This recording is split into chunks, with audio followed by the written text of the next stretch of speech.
Florida, the Sunshine State. Its balmy winter climate and natural beauty have made it America's vacation land. The ultimate paradise for fun. But everything isn't always as it seems. This coastline looks beautiful at a distance. Up close, it's a different story. In Florida, we have a state of emergency at several beaches. People are now being urged to stay out of the water. Marinas closed, beaches empty. The slime and giant plumes of algae you see are symptoms of a man-made creation inflicted on Florida's ecosystem. We're in the middle of summer and our kids can't go swimming. Losing the viability and the beauty of our beaches is suicidal for Florida. We can't go in the river because it's toxic. We can't go to the beach. It's toxic. Last summer, the algae was so bad that Governor Rick Scott declared a state of emergency, closing down beaches along Florida's Treasure Coast. What's happening? And why? It's a story that involves a polluted lake, powerful economic interests, and some of the most dangerous weather in the world. It's a microcystis blue-green algae, and that can cause a hepatotoxin, which is toxic to your liver. You come in contact with it, you could be basically poisoned by this slime. This is the grossest thing I've ever seen. You hear a lot about this is what toxic algae is, but to smell it and to see it, this should not be happening.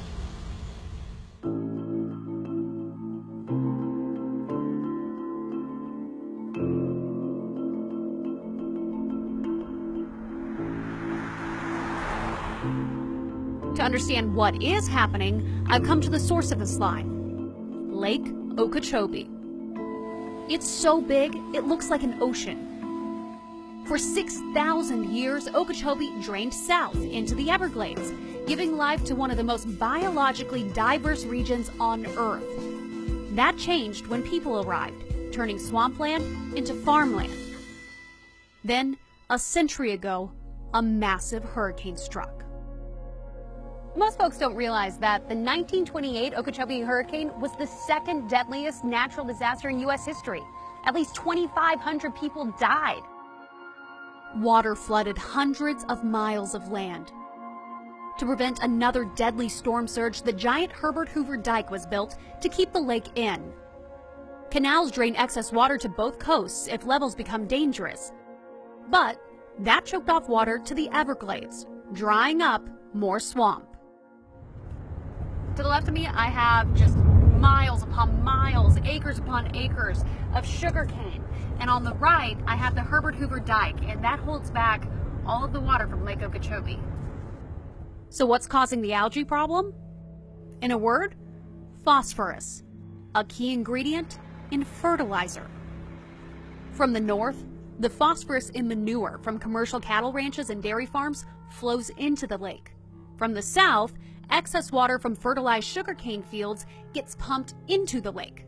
The water, laden with algae, flows by canals to both the east and west, ending up in the ocean.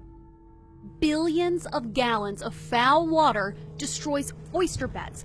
Dolphins and fish struggle. This manatee, videotaped last July, was left gasping for air in the toxic muck.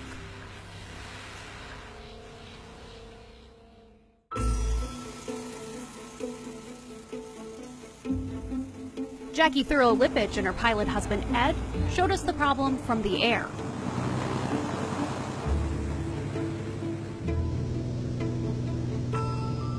We just came out the inlet over here, right? And you can see the plume.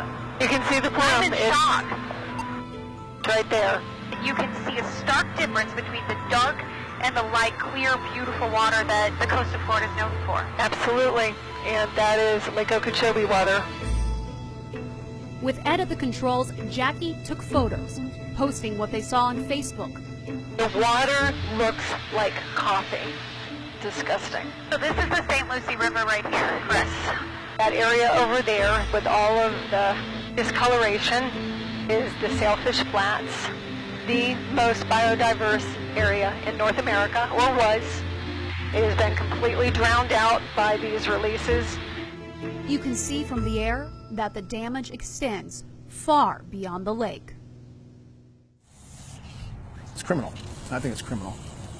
Mike Connor is a longtime fishing guide, but the polluted water from Lake Okeechobee has killed his business. Fed up, he's now a clean water activist. It's about dollars and cents. My business fell off this year, fell off about 50%. The problem is the perception is out there. You have customers come year after year and they see bad fishing, bad water, know about the discharges. They don't call you again. You know, and Florida is a sport fishing capital of the world. This great title. But our politicians from the governor on down aren't treating it like the sport fishing capital. They're letting the water go to hell. And we're really fearful if we don't turn this around in the next decade, we're going to lose it. So this is affecting the industry here, not just fishing, but anything that happens on the water. I call it trickle up. It trickles up. We put people in the water. They have to stay in a hotel. They go to restaurants. They go to the movies at night. They rent a car here. They buy gas here. All these things they do. If they're not here in my boat fishing, they're not here. It gets worse. The fertilizer-infused water could be making people sick. It was a gorgeous day, so we headed out on the boat. My husband and my son Bodie, who was 20 months old at the time, went swimming. And like most young children do, they take in water when they're swimming or eating. It wasn't until early the next morning that I was woken up by my son crying. And when I got to his crib, it was full of vomit.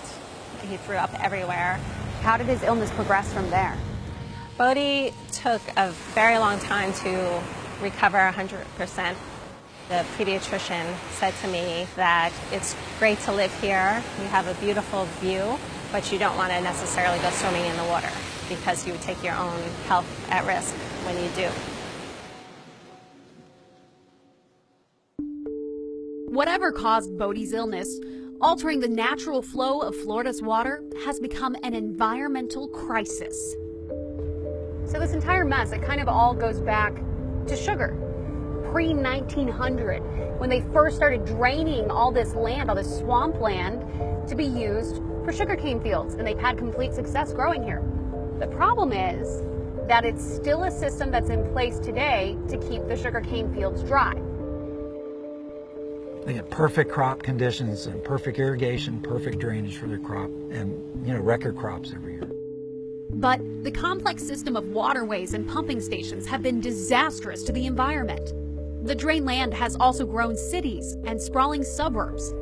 Adding insult to injury, sugar no longer powers Florida's economy. Tourism does.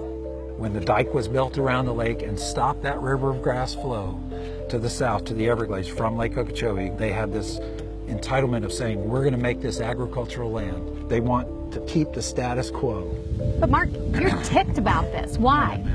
I'm mad because they won't cooperate and say we need just some connection between Lake Okeechobee and the Everglades. And they don't seem to want to give 1 acre towards that.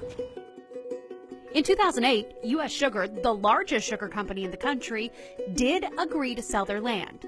Thanks to U.S. Sugar Corporation, we have a strategy to acquire almost 187,000 acres of land, renewing the natural flow to America's river of grass. But it didn't happen. The Great Recession came, and the state did not pursue purchasing all the land. It's the political will that's not there. There's not enough political will to make this happen. The ag industry, especially Big Sugar, has so much influence in Tallahassee and Washington. They're top of the totem pole.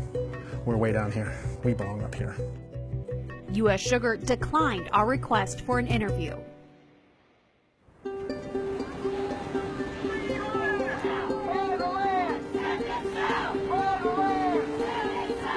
Buy the land became a rallying cry for some residents along Florida's Treasure Coast. Last 4th of July, they skipped putting out beach chairs or building sandcastles to send a message to politicians. There's thousands of people out here to show our support to save our river. Send the water south. The only viable solution is to create a pathway for the water south into the Everglades.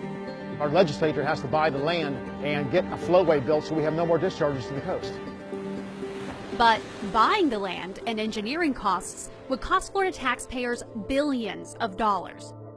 For now, the plan is to keep spending money to fortify the aging Herbert Hoover Dike. There is no end in sight for the environmental disaster.